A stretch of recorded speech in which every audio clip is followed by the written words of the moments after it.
Station Ghanpur MLA Kadem Srihari తనపై వస్తున్న విమర్శలు వివాదాలపైన స్పందించారు. ప్రజాప్రతినిధిగా తన నియోజకవర్గ సమస్యను అధికారుల దృష్టికి తీసుకెళ్లడం తన హక్కు అని స్పష్టం చేశారు.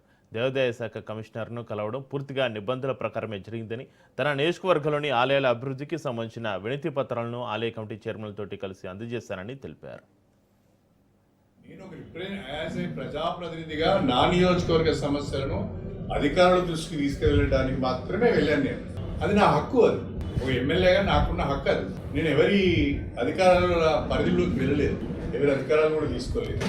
కాబట్టి ఈ రకంగా వార్తలు రావడం కొంచెం బాధాకరంగానే ఉంది. బిజినెస్ రూల్స్ నాకు తెలియంది కాదు. ఇన్నేళ్ల రాజకీయంలో చాలా బిజినెస్ రూల్స్ తెలుసు, చాలా క్రమశిక్షణతో కూడా ఉంటాను. నేను ప్రోటోకాల్ని కూడా గౌరవిస్తాను. మీరు చూస్తుంటారు చాలా దిక్కులు. ఎక్కడికైనా వెళ్తే ఆపోనెంట్ పార్టీకి సంబంధించిన సర్పంచ్ ఉన్నా ఇంకెవరైనా వాళ్ళతో కూడా కొబ్బరికాయ అక్కడ నేను ఎక్కడ కూడా తేడా తీసుకురాను. కాకపోతే ఇలాంటి మన పనేది మనం చేసుకుంటూ పోతున్నాం. మన నియోజకవర్గానికి సంబంధించిన అభివృద్ధి సంక్షేమ కార్యక్రమాల గురించి మన పనేదో మనం చేసుకోకుండా మాట్లాడడం కొంత బాధాకరం అనిపించింది. అది సరైనది కూడా కాదు అనేది రావాలి. ఈ మధ్యన కొంతమంది కొత్త అలవాట్లను నేర్చుకున్నారు. అభివృద్ధి గురించి పట్టించుకునే వాళ్ళు, ప్రజల మధ్యన ఉండని వాళ్ళు ఏదో ఒక కాంట్రవర్సీని క్రియేట్ చేసుకోవడం, ఆ కాంట్రవర్సీ ద్వారా ప్రజల్లో ఉండటానికి ప్రయత్నం చేస్తున్నారు. ఇది మంచి పద్ధతి కాదు, మంచి పరిణామం కాదు. కాబట్టి నేను ఎవరికి వివరణ ఇవ్వాల్సిన అవసరం లేదు.